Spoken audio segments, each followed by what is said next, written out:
Praise the Lord. നിങ്ങളെ എല്ലാവരെയും ഇന്നത്തെ വിടുതലിൻ ശുശ്രൂഷകളിലേക്ക് വളരെ പ്രാർത്ഥനയോടും സന്തോഷത്തോടും കൂടെ ക്രിസ്തുവിൽ ഞാൻ നിങ്ങളെ സ്വാഗതം ചെയ്യുകയാണ്.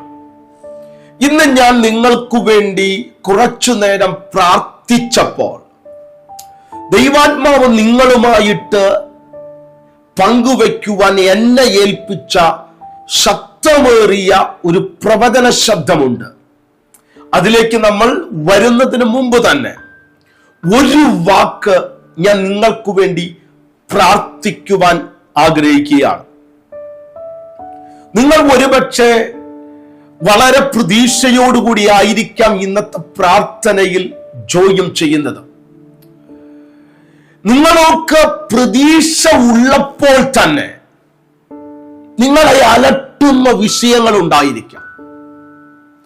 അത് മക്കളുടെ വിദ്യാഭ്യാസമായിരിക്കാം, ജപ്തിയെ പേടിച്ചുകൊണ്ടായിരിക്കാം, ജീവിതത്തിന്മേൽ തകർച്ചകൾ മാത്രം കണ്ട്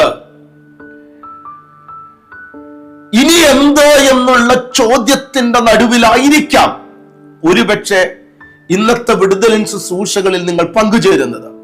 ഡിവോഴ്സ് ആയിരിക്കാം. വിഷയം ഏതുമാകട്ടെ, യേശുവിന് ആ വിഷയത്തിന്മേൽ പൂർണ്ണമായ പരിഹാരം തരാൻ പറ്റുമെന്ന് നിങ്ങൾ ഇന്ന് വിശ്വസിക്കുകയാണെങ്കിൽ നിങ്ങളുടെ വ്യക്തിപരമായ ജീവിതത്തിന്റെ മേൽ ആ ദൈവിക മഹത്വം ഇറങ്ങിയിരിക്കും. നിങ്ങൾ സ്വാതന്ത്ര്യം പ്രാപിച്ചിരിക്കും. അത്ഭുതകരമാകുന്ന ദൈവപ്രവൃത്തി നിന്റെ വ്യക്തിപരമായ ജീവിതത്തിന്മേൽ ദൈവം ചെയ്തിരിക്കും. ഒരു നിമിഷം ഞാൻ നിങ്ങൾക്ക് വേണ്ടി പ്രാർത്ഥിക്കുകയാണ്. കർത്താവേ, വളരെ പ്രതീക്ഷയോടുകൂടി ഇന്നത്തെ വിടുതലിൻ ശുശ്രൂഷകളിലേക്ക് വന്നെത്തിയിരിക്കുന്ന ഈ ജനത്തെ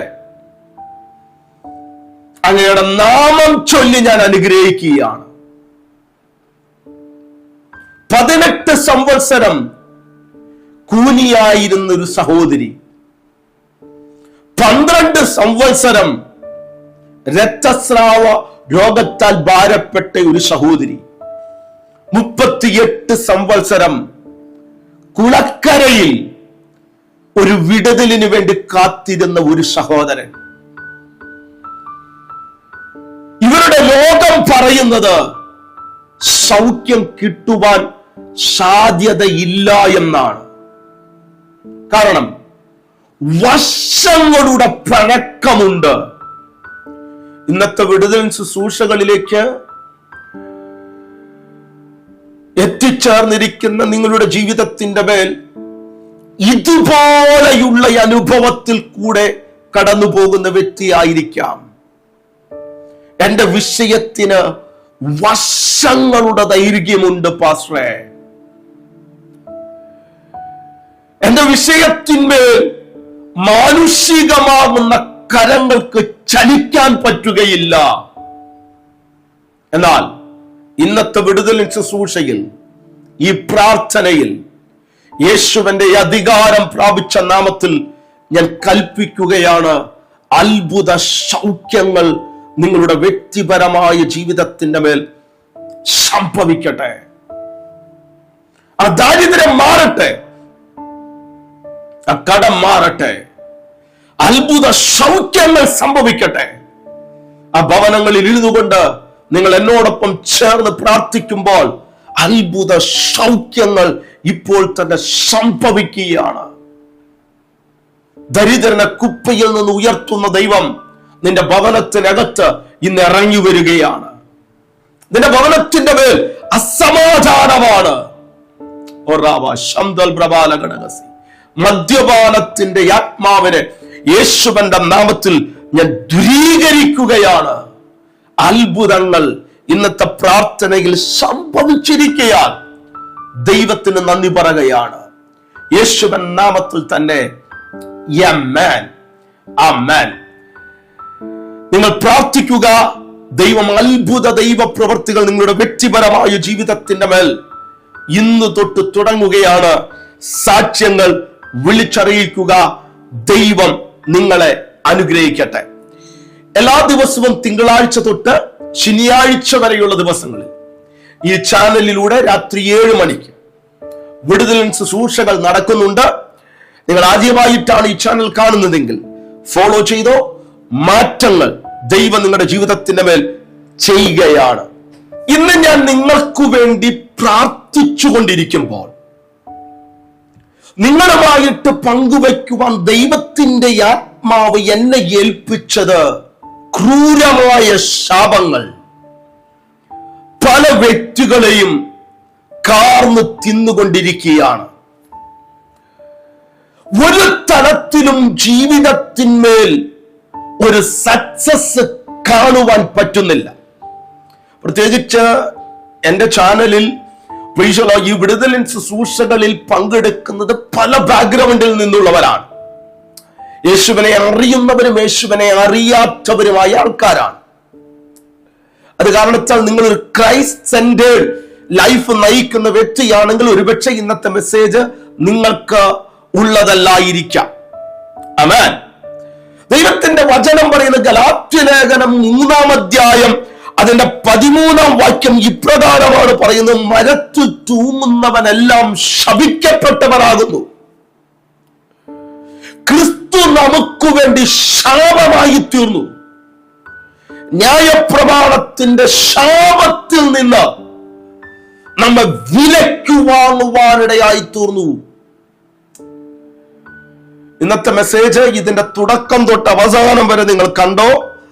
എനിക്കറിയാം പല കുടുംബങ്ങളിൽ നിന്ന് ദൈവം ശാപങ്ങൾ റിമൂവ് ചെയ്യുന്ന ഒരു രാത്രികാലമായി തീർക്കുവാൻ വേണ്ടി ദൈവം ആഗ്രഹിക്കുകയാണ്. ശാപമെന്നത് ഒരു അന്ധവിശ്വാസമോ അല്ലെങ്കിൽ അതൊരു മന്ത്രവാദമോ അല്ല. ദൈവത്തിന്റെ ക്രമത്തോടും സാന്നിധ്യത്തോടും അനുഗ്രഹത്തോടുമുള്ള വേർപാടിന്റെ ഫലമാണ് ശാപം എന്ന് പറയുന്നത്. നമുക്കറിയാം, ഉൽപ്പത്തി പുസ്തകം 2-ാം അധ്യായത്തിലും 3-ാം അധ്യായത്തിലും ആദാമിനോട് ദൈവം പറഞ്ഞു, നീ വൃക്ഷത്തിന്റെ ഫലം തിന്നരുതെന്ന്. അവൻ അതിന്റെ അനുസരണക്കേട് കാണിച്ചു. അവൻ ദ മൂമെന്റ് അവൻ ആ ഫലം തിന്ന നിമിഷത്തിൽ അവൻ ദൈവമായിട്ടുള്ള ബന്ധത്തിൽ നിന്ന് വേർവിട്ടു പോകുവാനിടയായി തീർന്നു. ഇന്ന് നിങ്ങളോട് ഈ സന്ദേശത്തിൽ കൂടെ ദൈവാത്മാവ് പറയുന്നത്, ഒരിക്കലും ദൈവമായിട്ടുള്ള ബന്ധത്തിൽ നിന്ന് നിങ്ങൾ അകന്നു പോകരുത്. ഒരുപക്ഷം നിങ്ങളുടെ ജീവിതത്തിന്മേൽ പ്രതീക്ഷിക്കാത്ത വിഷയമായിരിക്കാം കടന്നു വന്നിരിക്കുന്നത്.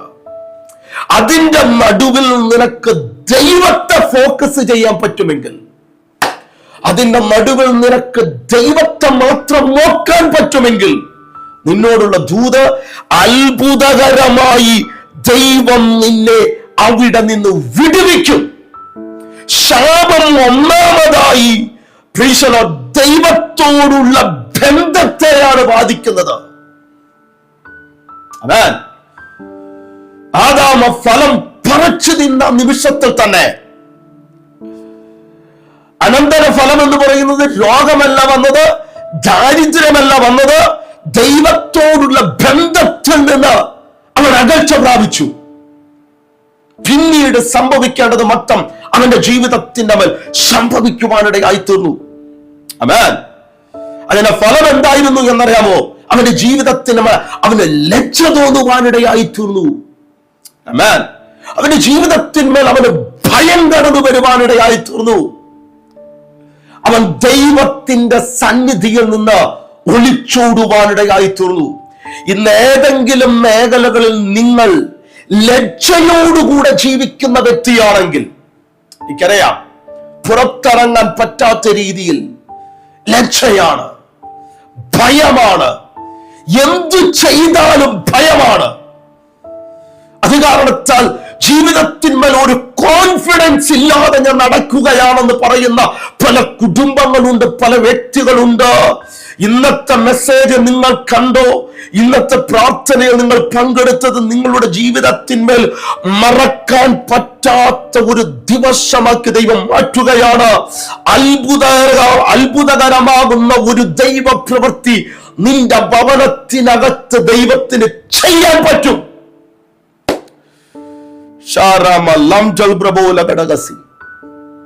ശാപം ഒന്നാമത് ദൈവത്തോടുള്ള ബന്ധത്തെ ബാധിക്കുന്നു. രണ്ടാമത് ശാപം മനുഷ്യന്റെ മനസ്സിന്റെയും ചിന്താഗതിയെയും ബാധിക്കുന്നു. ശാപത്തിന്റെ മാനസികമാകുന്ന ഫലങ്ങൾ എന്ന് പറയുന്നത് ആ വ്യക്തിക്ക് ആശയക്കുഴപ്പമുണ്ടാകും. ഒരു വ്യക്തിയുടെ ജീവിതത്തിന്റെ മേൽ ശാപം കടന്നു വന്നു കഴിഞ്ഞാൽ ആശയക്കുഴപ്പമുണ്ടാകും. ആമേൻ. സ്ഥിരമായ ഭയമുണ്ടാകും. എന്തിന്മേൽ കൈവച്ചാലും ഭയമായിരിക്കും. ആമേൻ. ഇരട്ട മനസ്സായിരിക്കും, രണ്ട് മനസ്സായിരിക്കും. ഒരു കാര്യത്തിന്റെ മേലും ഉറപ്പോടും ധൈര്യത്തോടും കൂടി കാര്യങ്ങൾ ചെയ്യാൻ പറ്റുകയില്ല. ആ വ്യക്തിയുടെ ജീവിതത്തിന്റെ മേൽ പ്രത്യാശ നഷ്ടപ്പെടുവാനിടയായിത്തീരും. ശാപം ഒരു വ്യക്തിയുടെ മനസ്സിനെ ബാധിച്ചു കഴിഞ്ഞാൽ ആ വ്യക്തിക്ക് ഒരിക്കലും പ്രതീക്ഷയുണ്ടാകയില്ല, പ്രത്യാശ ഉണ്ടാകയില്ല. എന്തിനു പറയുന്നു? ആത്മഹത്യയുടെ ചിന്ത വരെ പല വ്യക്തികളെയും തൊടുവാനിടയായിത്തീരും. യേശുവിന്റെ നാമത്തിൽ അങ്ങനെയുള്ള മേഖലകളിൽ നിന്ന് അത്ഭുതകരമാകുന്ന ഒരു ദൈവ പ്രവൃത്തി നിന്റെ ഭവനത്തിന്റെ മേൽ എന്റെ യേശുവിന് ചെയ്യാൻ പറ്റുമെന്നുള്ളത് ഉറപ്പാണ്.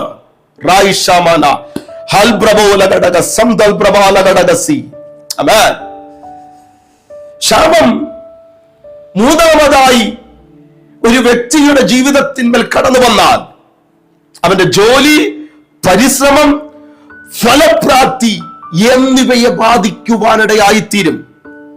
ആമേൻ. കഠിനാധ്വാനം ചെയ്തിട്ടും ഒരു ഫലം പോലുമില്ല. എനിക്ക് ഓർമ്മയുണ്ട്, നാളുകൾക്ക് മുമ്പ് ഒരു സഹോദരൻ എന്നെ കേരളത്തിൽ നിന്ന് തന്നെ വിളിക്കുവാനിടയായി തീർന്നു. അദ്ദേഹം പറഞ്ഞു, ഞങ്ങൾ രണ്ടുപേരും ഗവൺമെന്റിൽ നല്ല സാലറിയോടുകൂടി ജോലി ചെയ്യുന്ന വ്യക്തിയാണ്, ഭാര്യയും ഭർത്താവും. ഇഷ്ടം പോലെ സമ്പത്തുണ്ടായിരുന്നു. എന്നാൽ ഇന്ന് ഞങ്ങൾക്ക് ഒന്നുമില്ലാത്ത അനുഭവം. എല്ലാം കയ്യിൽ വരുന്നുണ്ട്, ഇതെങ്ങനെ പോകുന്നു എന്ന് അറിഞ്ഞുകൂടാ. വളരെ നിരാശയോടുകൂടിയാണ് എന്നെ വിളിക്കുവാനിടയായി തീർന്നത്. കഠിനാധ്വാനം, ഫലം കുറവാണ്. നിരന്തരമാകുന്ന തടസ്സങ്ങളാണ്. എന്തു മേഖലയിൽ നിങ്ങൾ കടന്നുപോയാലും തടസ്സങ്ങൾ മാത്രമാണ്. ഭാരപ്പെടേണ്ട. ഈ തടസ്സങ്ങളിൽ നിന്ന് വിടിവിക്കുവാൻ കഴിയുന്ന ഒരു ദൈവം നിന്നോട് കൂടെയുണ്ട് എന്ന് പറവാനാണ് എന്ന പ്രാർത്ഥനാ റൂമിൽ നിന്ന് ദൈവത്തിന്റെ ആത്മാവ് നിങ്ങളുടെ അടുക്കലേക്ക് ഇന്നത്തെ സന്ദേശമായി അയച്ചിരിക്കുന്നത്. എത്ര പരിശ്രമിച്ചിട്ടും സംതൃപ്തിയില്ലായ്മ. ഇത് അലസതയല്ല, പുരോഗതിക്ക്, നിന്റെ ജീവിതത്തിന്റെ പുരോഗതിക്കെതിരെ പ്രവർത്തിക്കുന്ന അദൃശ്യമായ ശാപങ്ങളാണ്, പ്രതിരോധങ്ങളാണ്. യേശുവിനെ ഈ വിഷയങ്ങളിൽ നിന്ന് നിങ്ങളെ വിടുവിക്കാൻ പറ്റും. കാരണം യേശു നിങ്ങൾക്ക് വേണ്ടിയിട്ടാണ് കാൽവരി ക്രൂശിന്മേൽ ശാപമായി തീരുവാനിടയായി തീർന്നത്.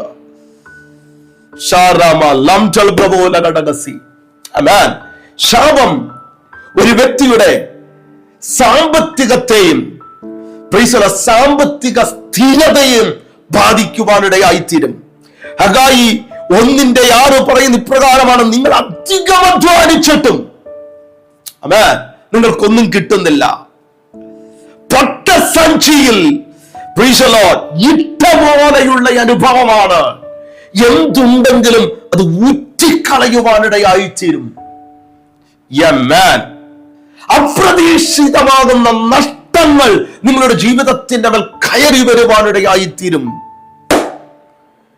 ഒരു ജോലിയിൽ കടന്നുപോയാൽ സ്ഥിരതയുണ്ടാകയില്ല. ബിസിനസ്സിലേക്ക് കാൽച്ചുവടുകൾ എടുത്തു വെച്ചാൽ ഒരുപാട് അധ്വാനിച്ചിട്ടാണ് ആ ബിസിനസ്സിലേക്ക് നിങ്ങൾ ഒരുപാട് ഇൻവെസ്റ്റ് ചെയ്തു. പക്ഷെ എന്നിട്ടും ഒരു ഫലം പോലും കാണാൻ പറ്റാത്ത അനുഭവങ്ങൾ. ഞാൻ പറയുന്ന എല്ലാ അനുഭവങ്ങളും ശാപങ്ങളായിട്ടല്ല ഞാൻ പറയുന്നത്. ഇത് നിങ്ങളുടെ ജീവിതത്തിന്റെ മേൽ ഒന്ന് മാറി ഒന്നായി കടന്നു വരുന്നുണ്ടെങ്കിൽ അതിൽ മേൽ നിന്ന് നിനക്ക് പൂർണ്ണമായ ഒരു വിടുതൽ എന്റെ ദൈവം ചെയ്യുവാൻ ആഗ്രഹിക്കുകയാണ്. ശാപം കുടുംബത്തെയും തലമുറകളെയും ബാധിക്കും.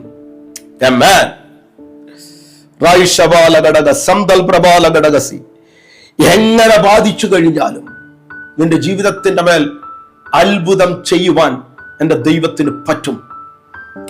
എങ്ങനെ എത്ര വലിയ കെട്ടപ്പെട്ട അനുഭവങ്ങളിൽ കൂടി നിങ്ങൾ കടന്നു പോയാലും അവിടെ നിന്ന് നിന്നെ അത്ഭുതകരമായി ദൈവത്തിന് വിടുവിക്കാൻ പറ്റും. ഹല്ലേലൂയ. എന്റെ ദൈവം ഒരു മേഖലയിൽ ഇറങ്ങി വന്നാൽ അവിടെ അത്ഭുതങ്ങൾ സംഭവിച്ചിരിക്കും. നിങ്ങൾക്കറിയാമോ, പല മേഖലകളിലും ഹോസ്പിറ്റലിൽ പോകും. ഹോസ്പിറ്റലിൽ പോയി കഴിഞ്ഞാൽ ഡോക്ടേഴ്സിന് രോഗം കണ്ടുപിടിക്കാൻ പറ്റാത്ത അനുഭവം. അതൊരു ശാപത്തിന്റെ ലക്ഷണമാണ്. ഇങ്ങനെയുള്ള കാര്യങ്ങൾ പ്രാർത്ഥനയിൽ മാറുമെന്നുള്ളത് ഉറപ്പാണ്. ഇന്ന് നിങ്ങൾ പറയുന്നത്, പാസ്റ്ററെ, ഇങ്ങനെയുള്ള അനുഭവങ്ങളിൽ കൂടെയാണ് ഞാൻ കടന്നു പോകുന്നത്, ഞാൻ എന്തു ചെയ്യണം?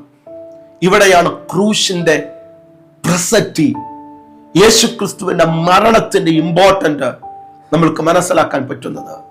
നിങ്ങൾക്കറിയാമോ, യേശുക്രിസ്തു കാൽവറി ക്രൂശിൽ മരിച്ചത് നിന്റെ പാപത്തിന് വേണ്ടിയിട്ടാണ്. ഒരു നിമിഷം ആ ക്രൂശിന്റെ അടുക്കലേക്ക് നിനക്ക് കടന്നു വന്നിട്ട് നിനക്കൊന്ന് പറയാൻ പറ്റുമെങ്കിൽ, യേശുവേ, ഞാനൊരു പാപിയാണ്, ഞാൻ അങ്ങയുടെ ബന്ധത്തിൽ നിന്ന് അകന്നു ജീവിച്ച വ്യക്തിയാണ്. ഇന്ന് പകൽക്കാലം ഏതു സമയത്താണോ ഈ മെസ്സേജ് കേൾക്കുന്നത്, അങ്ങയുടെ സന്നിധിയിലേക്ക് അടുത്തു വരികയാണ്. എന്റെ പാപങ്ങൾ എന്നോട് ക്ഷമിക്കണമേ എന്ന് തുറന്ന മനസ്സോടുകൂടി ആ യേശുവിന്റെ അടുക്കലേക്ക് വന്ന് നിനക്ക് പ്രാർത്ഥിക്കാൻ പറ്റിയ നിന്റെ പാപങ്ങളിൽ നിന്ന് അവൻ നിന്നെ മോചിക്കും. ഒരു നിമിഷം എന്നോട് കൂടി പ്രാർത്ഥിക്കാൻ പറ്റുമോ? യേശുവേ, ഞാനൊരു പാപിയാണെന്ന് സമ്മതിക്കുന്നു, എന്റെ പാപങ്ങൾ ദൈവം ക്ഷമിക്കണമേ, എന്റെ ജീവിതത്തിന്റെ മേൽ വലിയ മാറ്റങ്ങൾ ദൈവം ചെയ്യണമേ, അത്ഭുത പ്രവൃത്തി എന്റെ ജീവിതത്തിൽ ദൈവം ചെയ്യണമേ. എന്റെ ജീവിതത്തിന്റെ അങ്ങ് എന്റെ ജീവിതത്തിന്റെ സ്വന്തം രക്ഷിതാവായി ഞാൻ സ്വീകരിക്കുന്നു, എന്റെ ഹൃദയത്തിലേക്ക് അങ്ങ് വരണമേ. ഈ പറയപ്പെട്ട നിമിഷത്തിൽ തന്നെ നീ ഒരു ദൈവ പൈതലായി മാറിയിരിക്കുന്നു. 2, എന്റെ യേശു നിന്റെ ശാപത്തിൽ നിന്ന് നിന്നെ വിടുവിക്കാൻ വേണ്ടിയിട്ടാണ് കാൽവരി ക്രൂശിൽ മരിക്കുവാനിടയായി തീർന്നത്. നമ്മൾ ആദ്യം വായിക്കുവാനിടയായി തീർന്നു, മരത്തിൽ തൂങ്ങുന്നവനെല്ലാം ശപിക്കപ്പെട്ടവനാകുന്നു. യേശു നമ്മൾക്ക് വേണ്ടി ശാപമായി തീർന്നു. യേശു നമ്മൾക്ക് വേണ്ടി ശാപമായി തീർന്നു. അവൻ നമ്മളുടെ ശാപങ്ങളെ ഏറ്റെടുത്തു. അത് കാരണത്താൽ ആ യേശുവിന്റെ മുഖത്തേക്ക് നോക്കിയാട്ടെ. ഞാൻ പറയുന്ന അനുഭവങ്ങളിൽ കൂടി നിങ്ങൾ കടന്നു പോകുന്ന വ്യക്തികളാണെങ്കിൽ ഒരു നിമിഷം പറഞ്ഞാട്ടെ, യേശുവേ, അങ്ങയ്ക്ക് എന്റെ ജീവിതത്തിന്റെ ശാപങ്ങളെ തകർത്ത് കളവാൻ പറ്റും. കാരണം യേശു എന്റെ ജീവിതത്തിന്മേൽ എന്റെ ശാപത്തെ വഹിച്ചവനാണ്.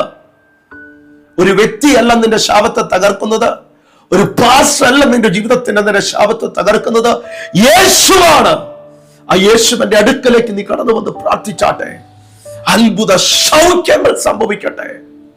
ഡിവൈൻ ഹീലിംഗിനെ ഞാൻ യേശുവിന്റെ നാമത്തിൽ കൽപ്പിക്കുകയാണ്.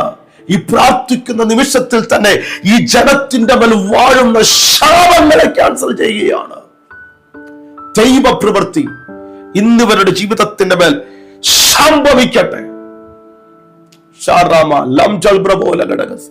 ആ ശാപങ്ങൾ കുടുംബങ്ങളിൽ നിന്ന് മാറുകയാണ്. ആ രോഗങ്ങൾ യേശുവിന്റെ നാമത്തിൽ ശൗഖ്യമാകുകയാണ്. അത്ഭുത ശൗഖ്യത്തെ ഞാൻ ഡിക്ലെയർ ചെയ്യുകയാണ്. ദൈവ പ്രവർത്തിക്കായി നന്ദി പറയുന്നു, യേശുവിൻ നാമത്തിൽ തന്നെ. ആമേൻ, ആമേൻ. നമ്മുടെ ആത്മീയ ആരാധനകൾ പാലക്കാട് വെച്ച് നടത്തപ്പെടുന്നുണ്ട്. എല്ലാ ഞായറാഴ്ചകളിലും പാലക്കാട് ഞാൻ നിങ്ങളെ ശുശ്രൂഷിക്കുന്നുണ്ട്. പാലക്കാട് JB റോഡിലുള്ള ജോബീസ് മോൾ എന്നറിയപ്പെടുന്ന ആ മോളിന്റെ 4ാമത്തെ നിലയിൽ വെച്ചിട്ടാണ് നമ്മുടെ മീറ്റിംഗുകൾ നടക്കുന്നത്. സിൽവർ ഹാൾ എന്നറിയപ്പെടുന്ന ആ ഹാളിൽ വെച്ചിട്ടാണ്. ആ മീറ്റിംഗിലേക്ക് ഞാൻ നിങ്ങളെ ക്രിസ്തുവിൽ സ്വാഗതം ചെയ്യുകയാണ്. Praise the Lord. ഞായറാഴ്ച രാവിലെ 10:30 തൊട്ട് 1:30 വരെയുള്ള സമയമാണ്. എന്നെ നേരിട്ട് കാണുവാനും പ്രാർത്ഥിക്കുവാനുള്ള സമയം അവിടെ ഉണ്ടായിരിക്കുന്നതായിരിക്കും. നാളെ വേറൊരു മെസ്സേജുമായി കാണാം. God bless you.